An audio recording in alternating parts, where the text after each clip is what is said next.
Welcome to another episode of the SaaS Cast. Here we have a simple rule: no jargon, no fluff, just bite-sized advice from some of the biggest names in the SaaS world. And today we're thrilled to have the CTO of AgilityCMS on the show. Their personalized, scalable, and future-proofed headless content management solution is helping enterprise businesses unlock potential of their business through new digital experiences. Joel, it's great to have you on the show today with us. Before we dive a little bit deeper into our theme for today, which is the future of digital experiences, would you mind sharing a little bit more about yourself and what inspired you to join Agility? Sure. And maybe your story there. Sure. Thanks, Jason. Thanks for having me on. My name is Joel Varty, CTO, as you said, at Agility. Been with the company for, probably just over 18 years. Long time. Wow. I think the reason I stayed so long is really share a lot of core values with the CEO, John Voight, and co-founder. And he and I get along really well. And I think we've evolved with the company together and our relationship as well. And what we've been trying to do has evolved with the industry.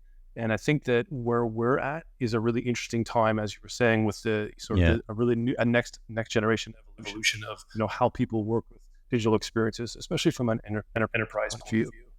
Yeah, I think, they're very different. There's lots of like those, Shopify CMS platforms that do the e-commerce side too. But I think enterprise has a really big opportunity ahead of itself in the digital experiences it can create because of a lot of the new developments that we've seen with technology in the last few years. So, I mean, I guess that's a great segue into we're going to go into this period of accelerated creativity and innovation because there's new technology that can unlock new possibilities.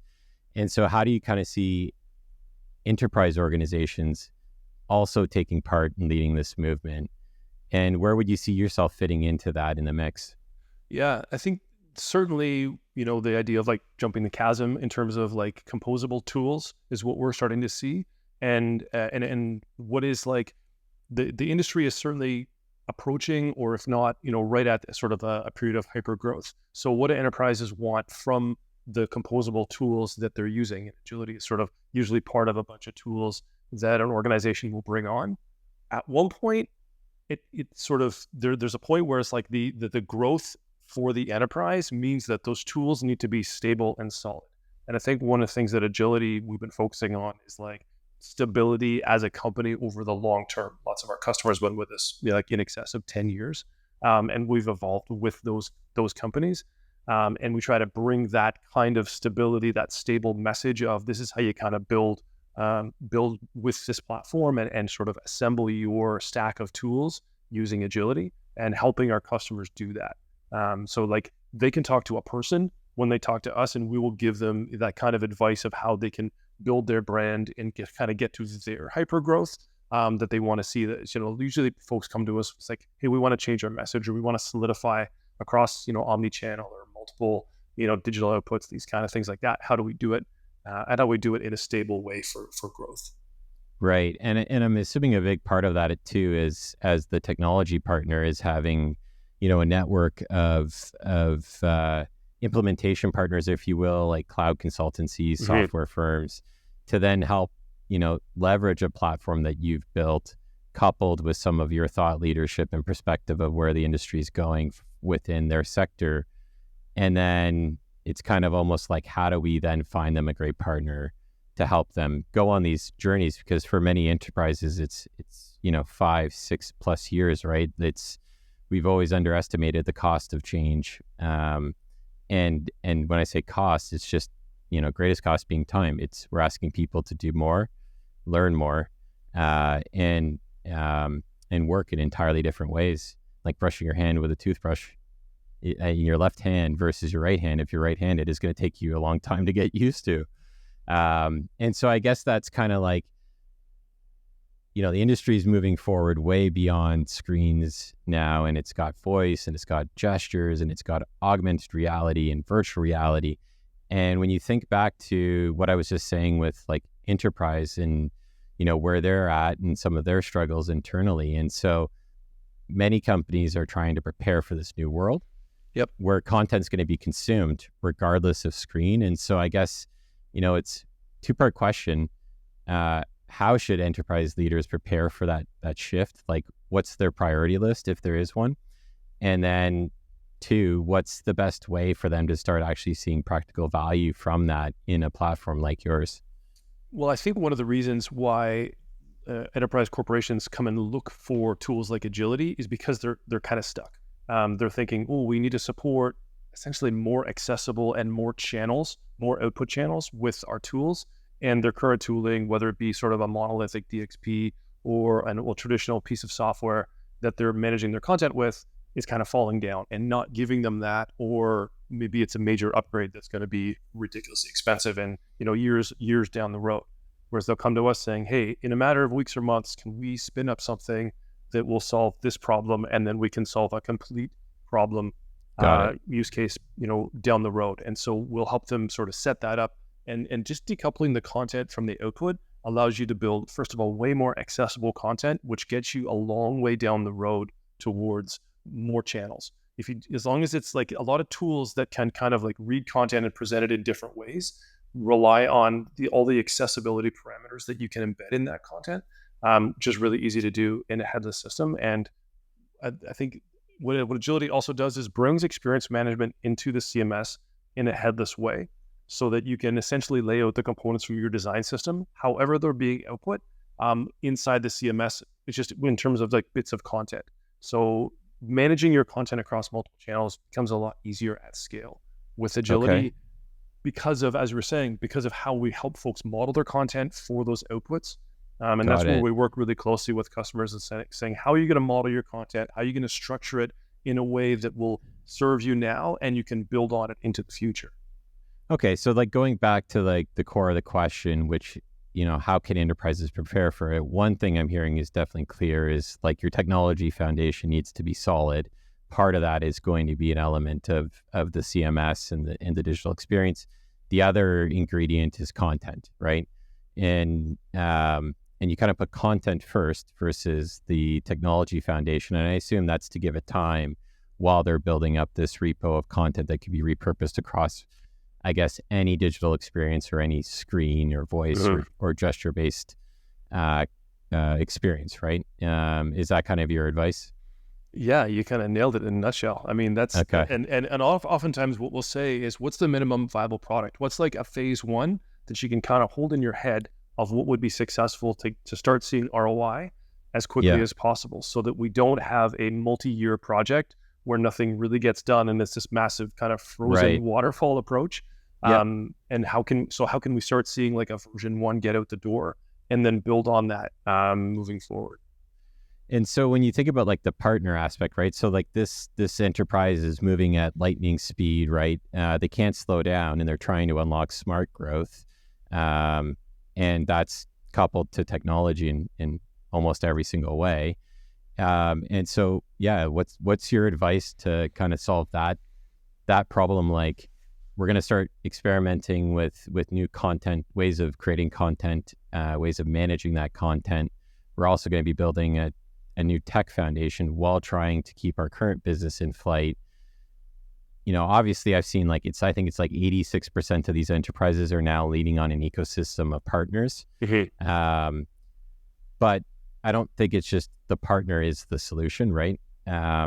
So what have you seen that's worked that's A, helped the business solve that problem, and then B, from a sustainability perspective, like how do you pick the right partner, and how do you make sure that they're invested in the outcome of the success? Yeah, great questions, and not always easy to solve. We've sort of built up our sort of the list of partners that we trust that work with us, and we try to align on core values essentially as much as we can to help.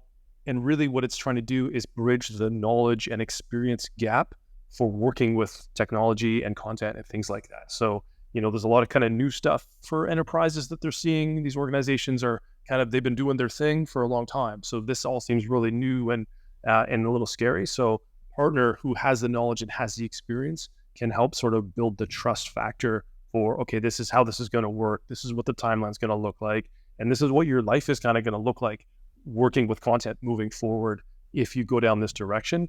And that really helps people sort of see the future, like kind of build like a destination postcard. This is what it's going to be like, and this is how your job is going to slightly change, so that the people who use the software don't usually buy it with enterprise software, right? They're not usually making the decisions. So the partners usually who helps us bridge that technology gap when someone has already made a decision.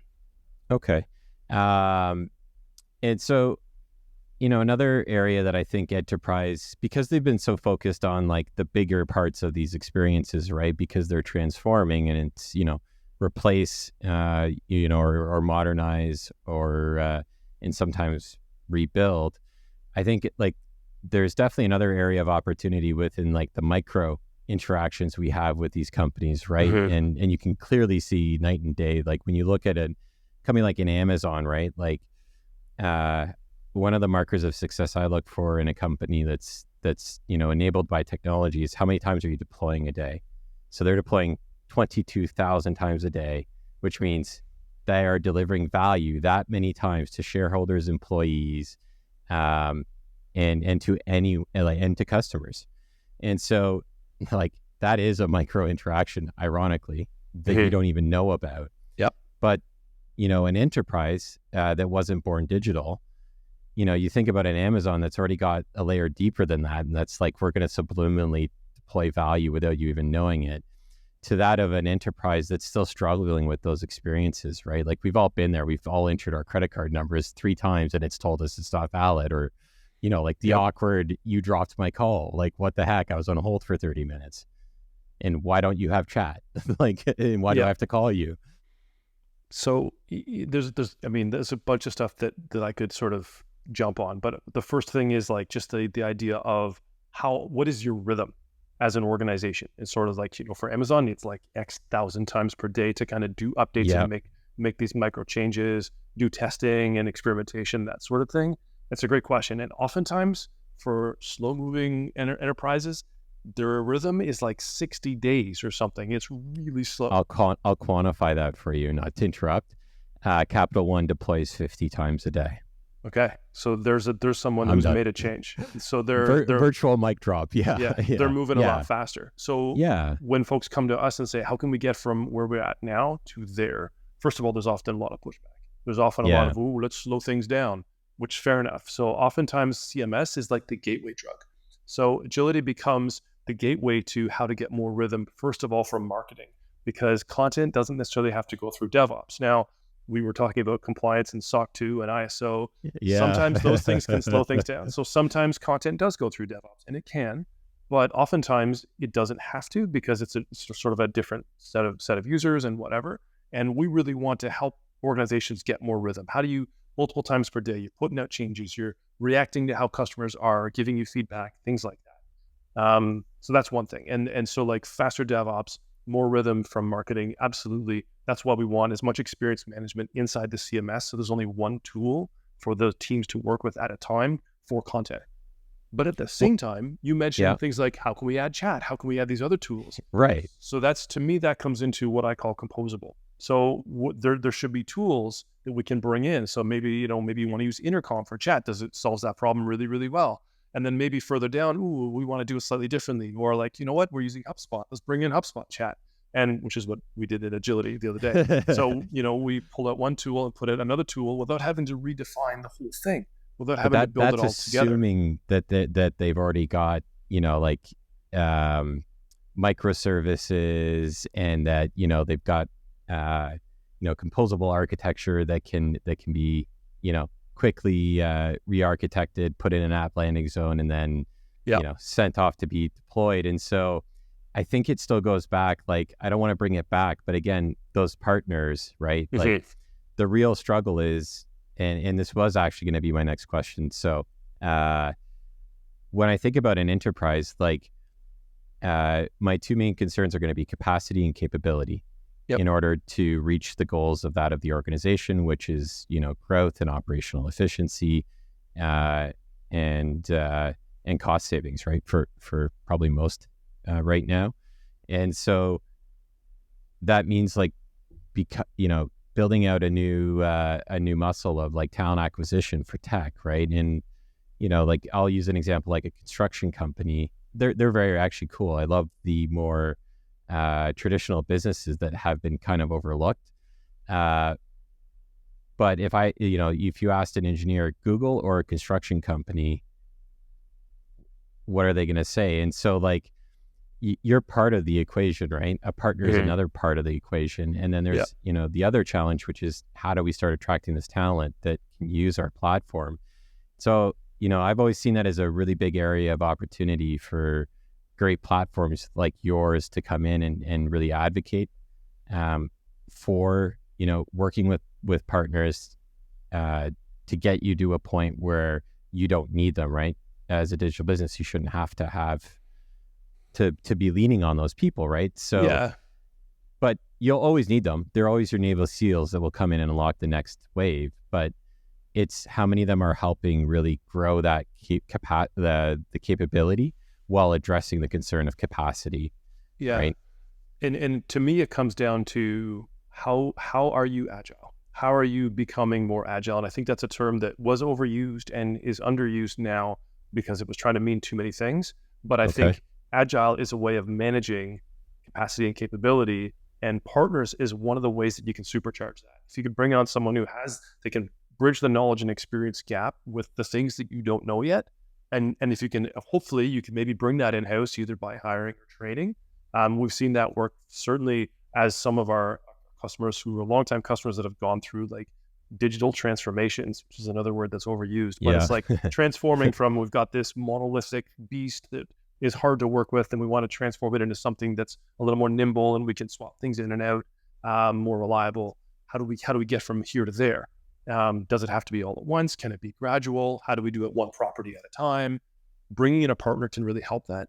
And then sometimes that starts off a long-term relationship with the customer and the partner where they're working together and it's like an ongoing relationship, which is great because then everybody wins. But sometimes it's this is a one-shot thing. It's part of a project. It's 6 months or whatever. And the idea is to move the knowledge in-house, and then to help. So then phase 2 and 3 and whatever can be done more in-house. If you've seen both sides, which side do you think, like from your perspective, not to put you on the spot, but to put you on the spot, do you think works better? Because actually that's an interesting viewpoint I've never really thought of. I think more and more organizations are seeing the value for maintaining the partnerships with those partners that believe the same things they do. That's the hard thing. The hard thing is finding someone that works, that believes what you do and has like a cultural fit. It's just like together we achieve more if our values are aligned and our vivid futures that we're working towards can align together, right? It depends on the organization. Like some organizations have made it part of their mandate. Hey, digital and technology isn't our business. Our business is something else, and that's just a tool that we can get help with. Other companies, that is a thing, or they've made it their thing, and by acquiring or hiring. But oftentimes there is a knowledge gap so sometimes it is a short-term sort of thing to kind of bridge that gap, get over the hump, and then kind of start rolling with new technology and new mindset. Yeah.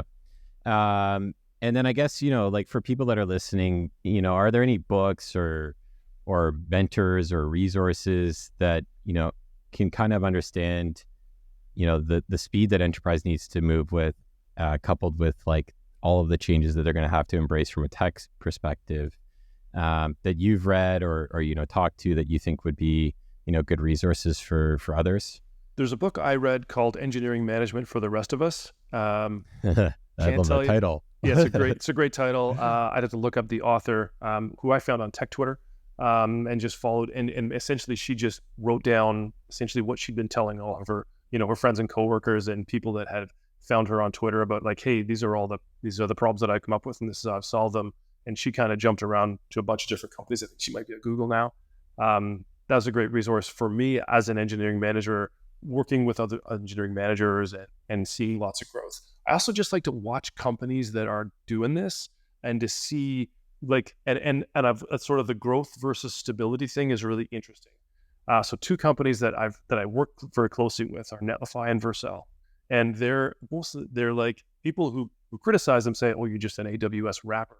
You're not really doing anything that they don't provide. But yet these companies are growing really, really fast. They're acquiring technology. They're coming up with tons of different stuff. They're similar companies, but totally different in sort of their approach.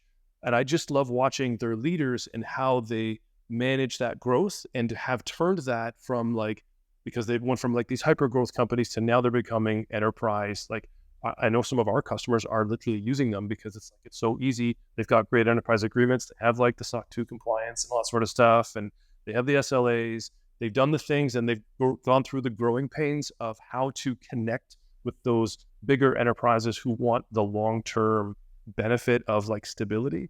But they want to take advantage of these things that, consultants and so on are saying, hey, you got to get onto this new technology. So they've kind of supercharged the industry. I think they've even made it easier for folks to go and work with other partners because they've kind of reset how we might have relationships with enterprise customers. That's interesting. And then I guess as like a final takeaway for everyone listening, there's lots of black swan moments in any industry. And there's always, like innovation that can really unlock massive growth. In digital experiences, what do you think could be the next unforeseen game changer? So this is something that's not on someone's radar yet. Like, think about your world and all the things that you're nerding out about. What's that thing that you think has the power to reshape our digital experiences yet again? Yeah, I was talking with some other digital leaders in Boston last week, and the idea of co-pilots is a thing that, so you've heard generative AI, you've heard ChatGPT, and certainly a lot of marketing departments and other folks are using this all over the place.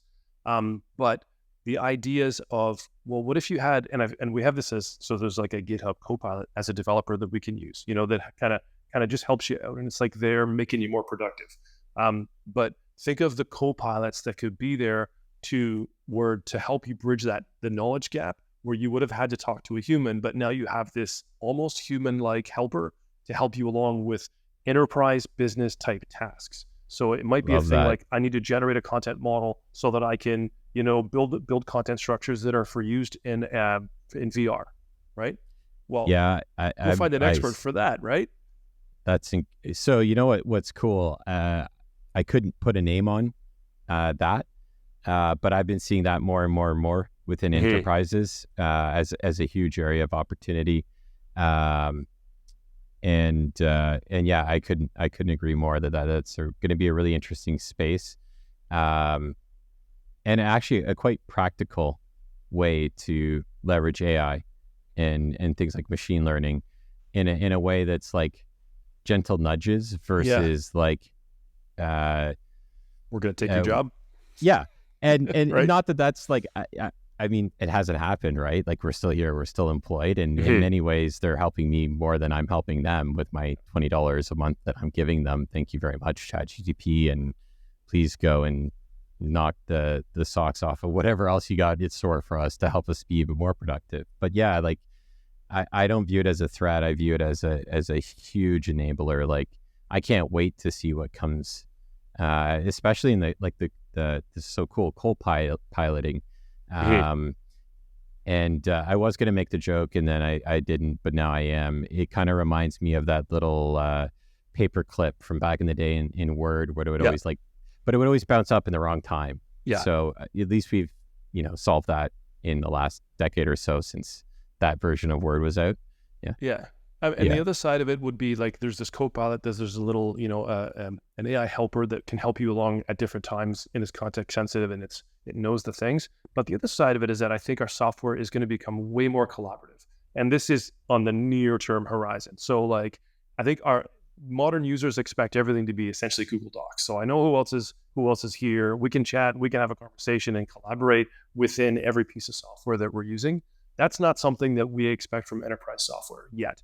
But I think that expectation should change very, very soon. So you're seeing that between brands? So like, let's say Microsoft and a Slack, like, I know there's already integrations and things like that, like give that as an example, take that, just double click on that a little bit for me. Yeah, so imagine that all the tools that you're using to like manage content on your website or to work with your customers and to manage the customer journeys, those kinds of things. Imagine if all of Oh, those okay, got tools it. were as collaborative as like a Google Docs. Some of them are getting there. I think our Okay, expectation should be that they're all, first of all, yes, they all have some level of collaboration within them, but they should work together as well, whether that be through like Slack or Teams, or some other kind of like interim communication layers that they're all kind of hooked into. Our expectation, I think, should be, and it is becoming, that's just the norm. That's like the baseline for software as these composable platforms work together. got it. Well, Joel, thanks you so much for your time today. Tons of insight shared on the future of digital experiences, and it was definitely great to talk to you about it. Someone that sees both it from the business and the technology side. And it's even rare that you've lived, I think you said 18 years, was it? 18 years? 18 years at Agility. Yeah. 25 years in the industry. I can't remember the last time I heard that from someone at the same company. It feels like it's going back to like my parents' era where they would stay for a long time. So, but why I'm saying that's great. I mean, that's deep domain expertise in an area that's like still rapidly changing and innovating and turning on a dime. So if anyone wants to get in touch with you, learn more about Agility, where do they go? Can you give them the best places to reach you and find out more? Sure. I'm on Twitter at Joel Varty, so my first name, last name, or Joel at agilitycms.com. Perfect. Thanks, Joel. Thanks for having me on, Jason.